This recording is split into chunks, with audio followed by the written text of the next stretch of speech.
torne-se mais determinado do que o próprio inferno. São ministros de Cristo? Falo como fora de mim. Eu ainda mais, em trabalhos, muito mais em prisões, em açoites sem medida, em perigos de morte, muitas vezes. 2 Coríntios capítulo 11, versículo 23, 19 de outubro. Frequentemente, surpreendo-me com pessoas que dizem querer ser poderosamente usadas por Deus, mas são muito fracas. Não é preciso muito para irritá-las. Uma pequena inconveniência ou algum desconforto já é suficiente para perturbá-las e começar a fazê-las reclamar. E, se lhes pedem para fazer um pouco de trabalho extra de graça, agem como mártires que estão fazendo algo extremamente sacrificial. Se você quiser fazer algo poderoso para Deus, terá de mergulhar no chamado de Deus e fazer o que for necessário, independentemente de ser ou não conveniente a você. O fato é que fazer o que Deus nos chamou a fazer precisa ser primordial em nossa vida, mais importante do que qualquer conforto ou prazer. Como os exemplos que vemos na vida de Jesus e do apóstolo Paulo, precisamos estar dispostos a fazer o que for solicitado ou nos empenhar para fazer exatamente o que Deus nos designou. É claro que Deus quer que o seu povo seja abençoado. Porém, um crente não deve começar a se lamentar e reclamar só porque se depara com um ataque do diabo que afeta o nível de conforto a que está acostumado. E se lhe pedem para fazer um pouco mais do que o habitual, não deve começar a reclamar de que a tarefa extra não faz parte das suas atribuições. Quando uma pessoa faz isso, podemos saber que se trata de alguém que não fará algo poderoso para Deus, pelo menos não até ajustar a sua atitude. Para afastar do caminho as forças do inferno, você tem de ser mais determinado do que o próprio inferno. Você tem de estar disposto a fazer o que for necessário para cumprir a tarefa. A visão diante de você precisa ser mais importante do que o seu próprio prazer pessoal. Quando você adotar essa mentalidade para a sua vida, sempre avançará em meio a tempos difíceis e ocupará um território significante para o reino de Deus. Paulo prossegue, contando-nos mais sobre sua atitude determinada para completar o chamado de Deus, independentemente do que tenha de fazer para concluí-lo e dos desafios que tenha de enfrentar em seu caminho para a vitória. Muito mais em prisões. Paulo prossegue dizendo-nos que tem estado muito mais em prisões. A palavra prisões provém do grego plulak. Descreve um lugar de custódia, uma prisão ou um local fortemente vigiado por guardiões e vigias. Tal prisão costumava ser uma câmara pequena e escura em que eram confinados os prisioneiros mais duros, perigosos e ameaçadores. Prisioneiros colocados nesse tipo específico de câmara eram considerados tão perigosos que costumavam ser acompanhados por uma escolta de carcereiros que os guardava 24 horas por dia. Essa palavra, plulak, prisão, é usada em Atos capítulo 12, versículo 4, para o encarceramento de Pedro em Jerusalém. Atos capítulo 12, versículo 4, nos diz: Tendo-o feito prender, lançou-o no cárcere, entregando-o a 4 escoltas de 4 soldados cada uma, para o guardarem, tencionando apresentá-lo ao povo depois da Páscoa. Pedro deve ter sido considerado especialmente perigoso para ter 4 escoltas de soldados designadas para vigiá-lo. Paulo também foi mantido nesse tipo de confinamento extremo muitas vezes durante seu ministério. É isso que ele tem em mente ao dizer aqui que esteve muito mais em prisões. De fato, Paulo ficou tão familiarizado com esse tipo de confinamento que chegou a passar seus últimos dias sob circunstâncias semelhantes. Uma vez em Roma, foi permitido a Paulo morar por sua conta, tendo em sua companhia o soldado que o guardava. Atos capítulo 28, versículo 16. Ninguém quer ir para a prisão. Porém, se ir para a prisão significava que Paulo realizaria seu chamado apostólico ao longo do caminho, isso era o que ele estava disposto a fazer. Paulo estava pronto para sofrer qualquer inconveniência, pagar qualquer preço e fazer tudo o que fosse necessário para cumprir com o que Deus o havia incumbido de realizar. Nem a prisão iria impedi-lo. Açoites sem medida. Além de trabalhar arduamente, Paulo nos conta o que sofreu fisicamente para cumprir sua atribuição celestial. Ele nos diz ter sido espancado enquanto perseguia o cumprimento de sua tarefa dada por Deus, experimentando açoites sem medida. A palavra açoites provém da palavra grega plege.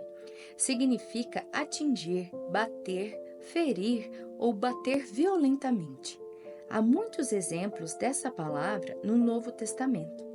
Em Lucas capítulo 10, versículo 30, Jesus nos diz: certo homem descia de Jerusalém para Jericó e veio a cair em mãos de salteadores, os quais, depois de tudo que lhe roubarem e lhe causarem muitos ferimentos, retiraram-se deixando-o semi-morto.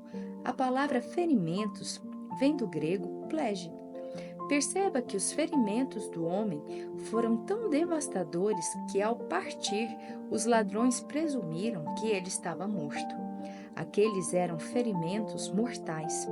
Agora, Paulo usa essa mesma palavra para descrever os tipos de espancamento que recebeu enquanto procurava cumprir sua atribuição dada por Deus em vida. Essa palavra é usada também em Atos capítulo 16, versículo 33, para descrever o tipo de espancamento sofrido por Paulo e Silas em Filipos.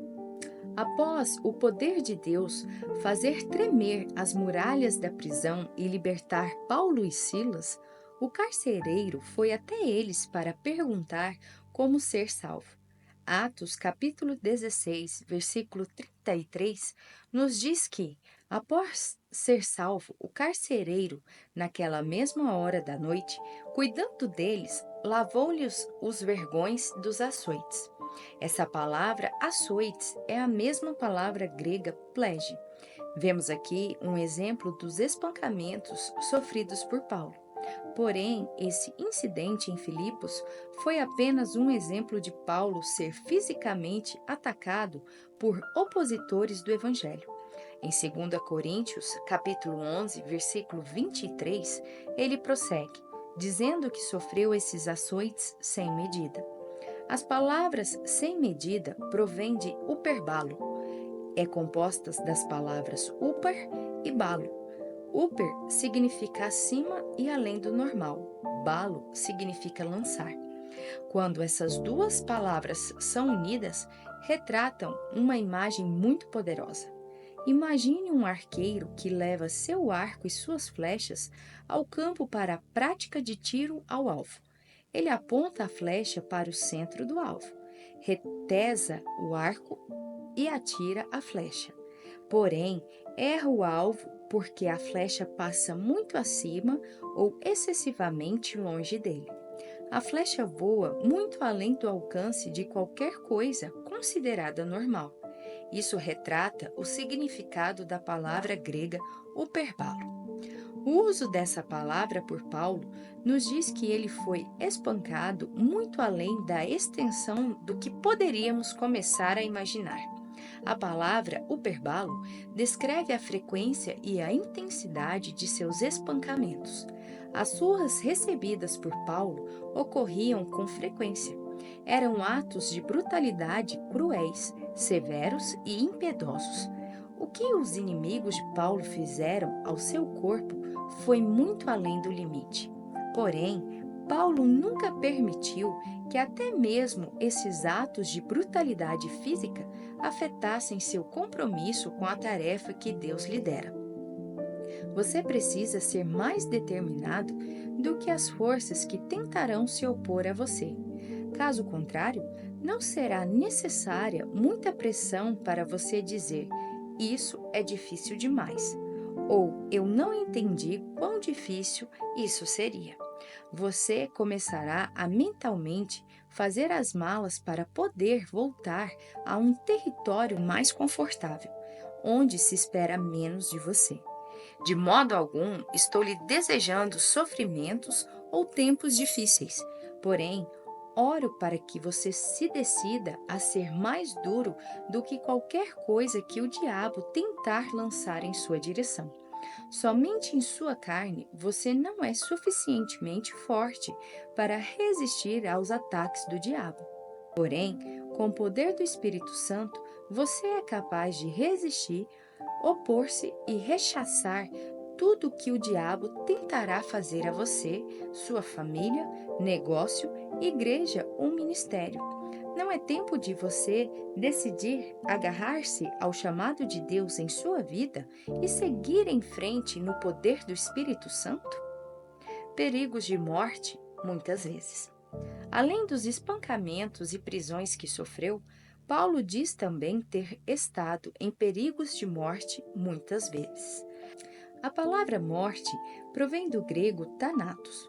Aqui, porém, Paulo usa a forma plural, thanatoi, literalmente traduzida como mortes. Sabemos que Paulo escreveu em 1 Coríntios capítulo 15, versículo 31. Dia após dia morro. Tendemos a espiritualizar essa afirmação, mas na realidade Paulo enfrentava a morte física real regularmente.